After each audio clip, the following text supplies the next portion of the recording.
C'était à Saint-Nicolas, il y a de cela quelques années, du côté de Dorbassi. Un prêtre, très amoureux d'une jeune petite nana. Ah oui, avec une pilosité assez prononcée. Linda, c'était son nom.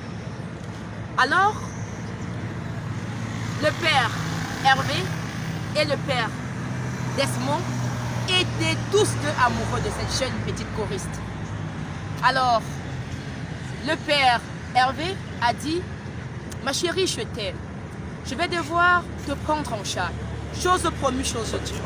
La petite venait à peine d'avoir son baccalauréat. Le père Hervé a loué une belle petite maisonnette dans laquelle il a logé sa dulcinée Linda. C'était une choriste à la voix d'or. Ah oui, le genre de petite fille que chaque parent aurait voulu en avoir. Elle était très heureuse. Elle venait au culte tous les dimanches, chanter des louanges pour louer son Seigneur. Le père Desmond, lui également très amoureux de cette jeune fille, lui a dit: ma chérie, je voudrais t'offrir ce que celui-là ne peut pas. Il a juste loué une maison pour toi.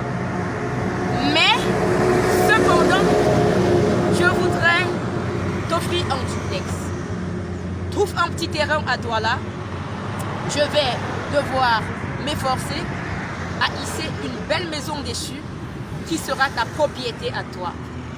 Linda, comme toutes les jeunes filles, a saisi l'occasion. Le père Desmond a tenu à sa parole.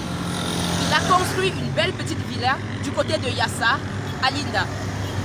Linda a déménagé sans toutefois dire à père Hervé. Au courant de cette chose, de cette manigance, père Hervé a décidé de tirer les choses au clair.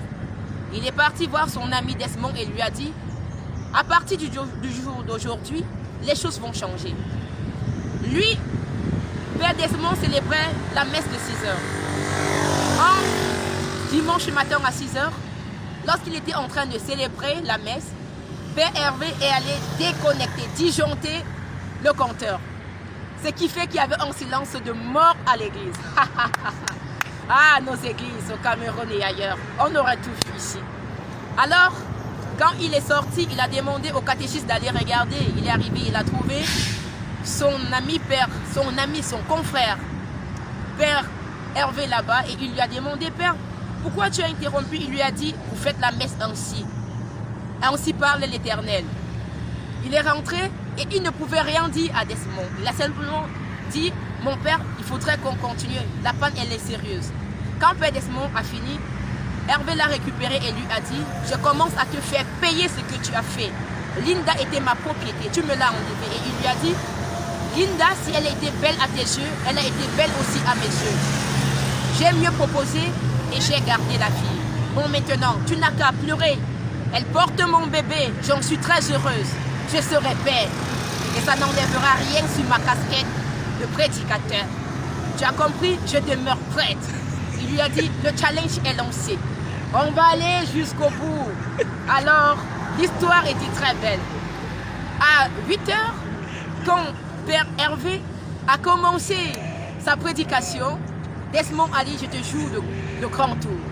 Il est allé déconnecter, disjoncter les compteurs et il est resté tranquille. Lui, le père Hervé, n'a pas pu supporter et a lancé à l'église: il y a des gens qui prétendent servir le Seigneur, pourtant ils servent le diable. Comment aurez-vous pu imaginer que mon confrère, père Desmond, peut faire disjoncter le compteur simplement parce qu'il ne veut pas me voir parler de la parole de Dieu pour vous nourrir? Ainsi, certaines brebis galeuses viennent se cacher dans l'église. Il n'a pas digéré, lui, père Desmond, de l'extérieur, et il a dit: le challenge est lancé. On ira jusqu'au bout.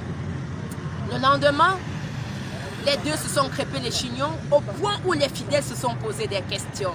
Et régulièrement, ils jouaient à ce jeu jusqu'à ce que l'hierarchie décide de les affecter ailleurs. Linda, dans son petit monde tranquille à elle, faisait naître un bébé de père Desmond. Elle a mis au monde ce joli petit garçon qu'elle appelait Desmondo. Kenfa, c'est son nom. Le père, très heureux, avant de demander son affectation vers la France, a amené avec lui Linda. Ainsi, cette belle église qui prône tant la chasteté a pu faire naître un joli petit garçon Desmondo Kemfa avec toute la bénédiction divine à l'église. Oui, Jésus a dit allez et multipliez-vous. Et de nos jours, du jour d'aujourd'hui, autant pour moi, on réalise que dans toutes nos églises, qu'elles soient catholiques, protestants ou même encore de réveil, on retient que la parole là, elle est vraie. On se multiplie. Certes, beaucoup plus par hypocrisie, par sinuosité, mais toujours déterminé à rendre service à Dieu.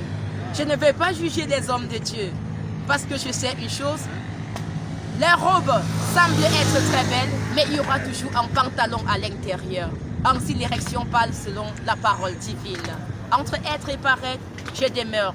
Merci Linda pour m'avoir permis de raconter ton histoire. Tu es à Paris, tu vas nous regarder ce matin. Coucou à ton ami, ton fiancé de prêtre, et vivement que les autres prêtres, s'ils décident de se marier, qu'ils le font légalement au vu de tout le monde, afin de ne pas pouvoir souffrir dans leur chair. Je connais un évêque qui m'a dit un jour, ma fille, je porterai la soutane 1000 fois, mais je ne serai jamais une femme. Quand je peux être en érection, je ferai jouir de mon sexe comme toutes les autres personnes. Ah oui. Merci pour cette histoire, la Miladin.